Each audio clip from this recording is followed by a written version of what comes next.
Shawn comes out on April 7th, 1997, and does a 15-minute promo, which Meltzer called a pretty much shoot interview.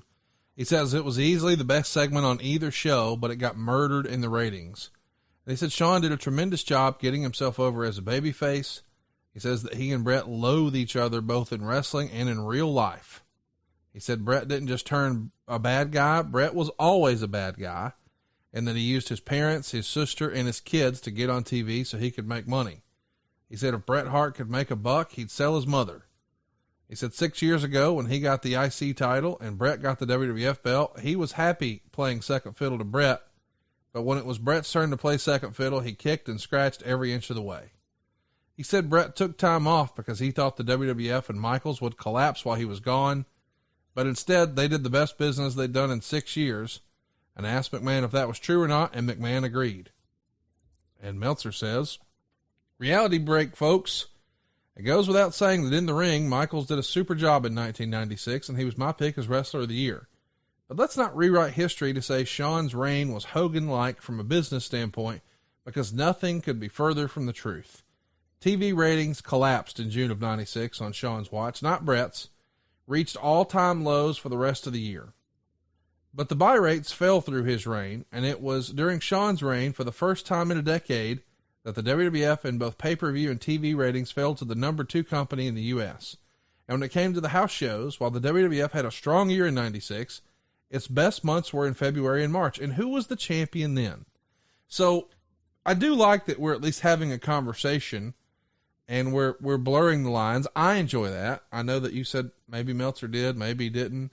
Where did you land on? Didn't he just say this was the greatest promo ever? While he said the other one was too inside and not good?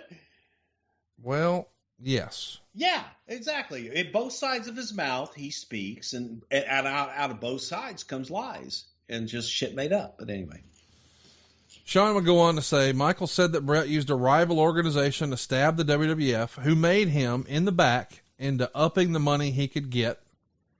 He then said that Bret couldn't separate wrestling from real life, that he's obsessed with the limelight and the title, and that it used to bother him when fans cheered Bret, but now he realizes fans can cheer who they want. He said all the superheroes and role models couldn't live up to it, and he isn't claiming to be a role model. He's only claiming that if you pay to see him wrestle, he'll work harder to give you a good show and harder than anyone else. Ton of inside baseball, but acknowledging where business was and all that in a promo. Do you think that belongs on television? Just your opinion? No, I don't. I really don't. I don't think that Tom Brady's going to get on and cut a promo about how NBC many more viewers there are when he throws a football. Correct. Tiger Woods isn't going to get on and talk about when he swings a golf club, how many more people tune in. Right. I don't think that the general public cares about that. We got obsessed with the, oh, hey, bro, it's a shoot. You know, bro, you got to tell them. I don't think that anyone that watches television and has a favorite television show that you watch every week. Right. I don't think that anybody can tell you what their numbers are, for the most part, what their ratings are each and every week. The only time the ratings come into play to the average viewer is when their favorite television show gets canceled.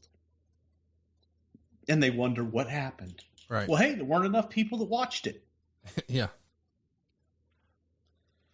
And I think that there are times that the Monday Night Wars made people obsessed with the ratings and who won and what have you, and it became a part of a storyline. But it is a storyline that I don't think that the general public, that the general fan, the casual fan, even the non-casual fan really cares about. That they're not waiting on Tuesday afternoon to wonder, oh my God, what did Raw do last night in the ratings? How many people watched Raw? Did more people watch when Shawn was talking about Bret or when Bret was talking about Shawn? Right. Did it spike? Nobody cares. Did you enjoy it? Did you feel some emotion and some passion in that promo? Did you care? If you did, great. It was a great promo. If you didn't, Okay, maybe it wasn't so good. Maybe it should have been shorter. So I think that, the inside business of our business, our shows should be story driven and talent driven, not business driven. You know what I mean? I do. I know what you mean. In Your House, Revenge of the Taker, Shawn is all over the show, fighting off the New Heart Foundation, Bret, Owen, Davey, and now Brian Pillman added to the mix. Now, of course, Bret's knee is going to be a real situation. So with Bret on the shelf, it looks like we're going to pivot to Austin and Michaels forming an unlikely tag team to take on Owen and Davey over the summer while Bret is trying to heal up. And there's talk that if Bret is healthy enough to wrestle at King of the Ring, it'll be Bret versus Shawn.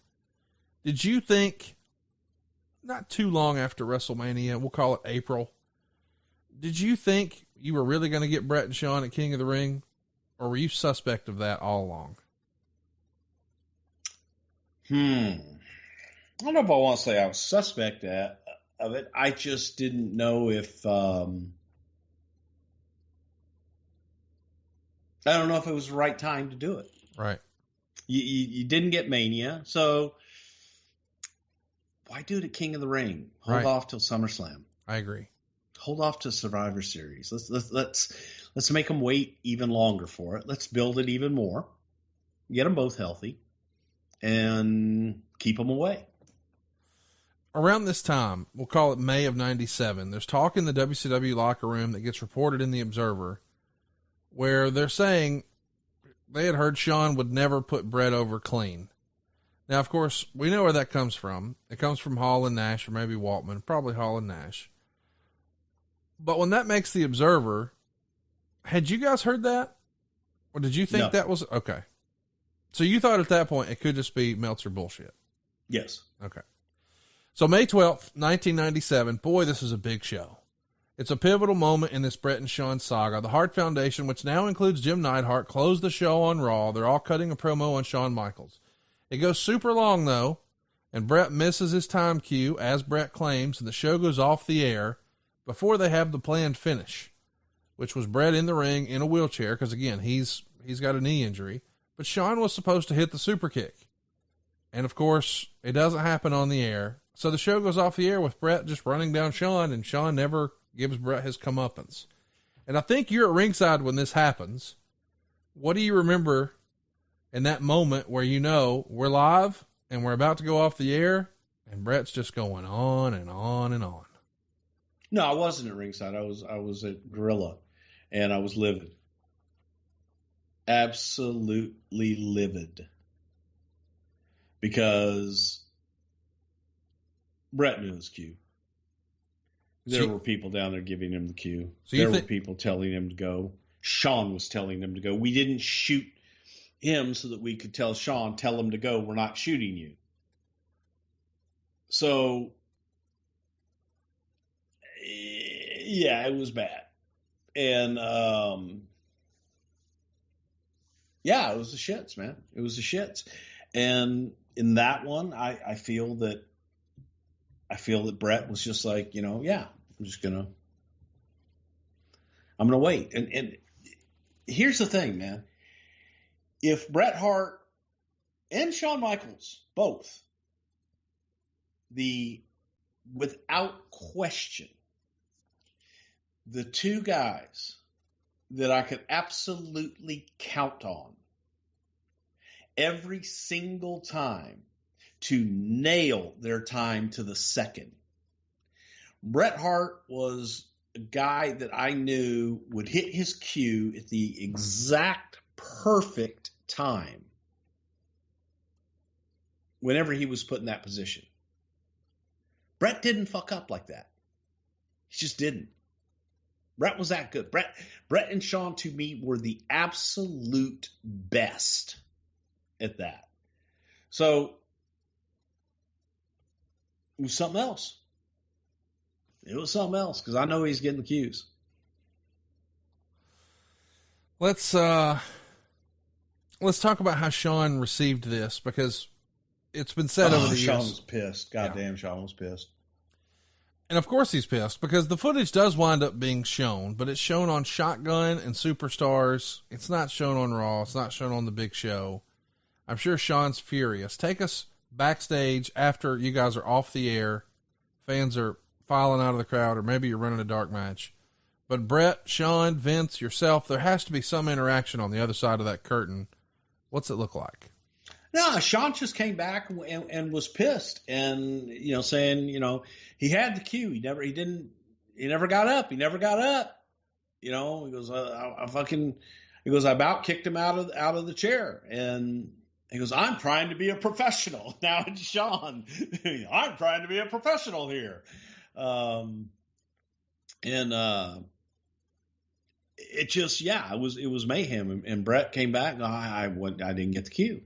And there was, everybody went their separate ways, and it was really no more than that. But, man, I was pissed. I was livid. I was like, I'm one also too, man, when you don't hit your cues and you don't, things screw up. We're the only one that knows they screwed up. Right. The audience doesn't know it. The television audience doesn't know that was a screw up. We put in intentional screw ups and get people go, oh, that was a screw up, just to have fun. But so you can always use that logic too, that okay, we planned it that way. We planned to go off the air that way, and then and here's what happened after we went off the air, and I'll sit there and tell you, yeah, that's how we planned it. It's not. But yeah, it's the shits. That's all I can say, man. It just wasn't good. Boy, it gets worse before it gets better. The next week they're in Mobile, Alabama, May 19th, another memorable moment. You've talked in the past about this. We're going to hit it again here. Brett and Shawn are maybe getting a little too far into their shoot comments, and there's one comment here that goes way too far. Shawn Michaels does an in-ring promo, and he talks about Brett having some sunny days. Boy, that's probably crossing a line when there's lots of rumor and innuendo inside the wrestling business about this young lady who's very attractive, and Brett has a wife and small kids at home. Less than ideal. Did you have any idea that comment was coming, and what is your reaction and Vince's reaction when that falls out of his mouth? Nobody had any idea that was coming. And I think it was a spur of the moment thing. Brett didn't even catch it live. Okay. Brett had no idea what he said. I don't think Brett knew until the next day when he got home and his wife said something to him. Yeah. So totally out of line. Totally out of line. I thought that was, immature. It was wrong. And does anybody do anything to Shawn? Like, does Vince sit him down and say, all right, we got to find you, man. Something's got to happen. Well, I don't think Vince heard it or understood it. I got you. It was so inside that it flew over some heads. Right. I got you. To the few people that, may have whispered that shit, it had to be explained to us afterwards. So anything that has to be explained, it's like, oh. So that was even inside baseball. Inside the inside baseball. Right. On Thursday. Inside Thursday. Baseball Thursday. It's announced here that the King of the Ring match with Brett and Shawn is going to have some weird stipulations. The Hart Foundation is going to be handcuffed around the ring post to each other. And if Brett doesn't beat Shawn in under 10 minutes, Brett will never wrestle in the United States again. So we're promising a big match. We're promising some crazy stipulations. We end the show where Austin beats Neidhart in under 2 minutes. And it's announced that Shawn Michaels is going to be in action next week when he's going to be tagging along with Steve Austin to take on Owen and Davey Boy for the TV titles. That's an interesting pairing. And he comes back in the ring May 25th. Says, I couldn't wait to get back in the ring. I flew all over the place and put on one of my best performances. Early on in the match, I did my backflip off the top, and I did it for a very specific reason. I knew that everyone, including Brett, was saying I faked my knee injury to get out of putting him over at WrestleMania. I wanted to rub it in their face. Every time I heard rumors about me, I made sure I did something to stick it to the guys who were spreading them. So I don't know how much of a rumor it was since, well, Dr. James Andrews said he'd be fine in 4 to 6 weeks, and he proved here just a few months after he could never wrestle again. Not only could he wrestle, he could do a backflip off the top. Okay, can I tell you the truth? Please do. I've never told anybody this before. Here comes some bullshit. Look at you grinning already. Here we go. No, I healed Shawn. Oh, gosh. You laid hands on him? Oh, you Mr. Miyagi'd his ass. I thought your brother loved gimmicking him. You're saying... I Mr. Miyagi'd his ass, and I laid hands upon him, and I healed him. You did heal a guy here in Huntsville, Alabama on Superstars damn right I back did. in the day. Yeah. Yeah, I did. Well, that wouldn't fly. No. Boy, howdy. So it's hard to defend his actions here, is it not? I mean, he's alienating himself from everybody by this point, not just Brett, but Vince. I mean, is Vince really pissed with this, or does he know I've got to manage this personality with kid gloves? Well, Vince managed Shawn how he managed Shawn. And, he did what needed to be done. And, his famous saying, get the match in the ring. And it's our motto, and that's what we did. So, he had his management style, and that's what he did. But, look, the other part of that is Shawn would go out and bust his ass and steal the show. Sometimes it's hard to be mad at that. Yeah. Well, he'd put on a great performance here. Go out of your way to watch this one. It's kind of a forgotten match. Shawn and Steve win the tag titles from Davey and Owen. A great time Raw match in that era. And it's decided, well, Brett can't actually work, so we need something for Shawn to do. So let him take on his own tag team partner at King of the Ring.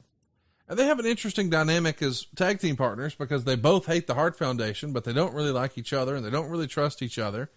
The pay-per-view match at King of the Ring gets 4 stars from Dave Meltzer, even with a DQ ending. So wow.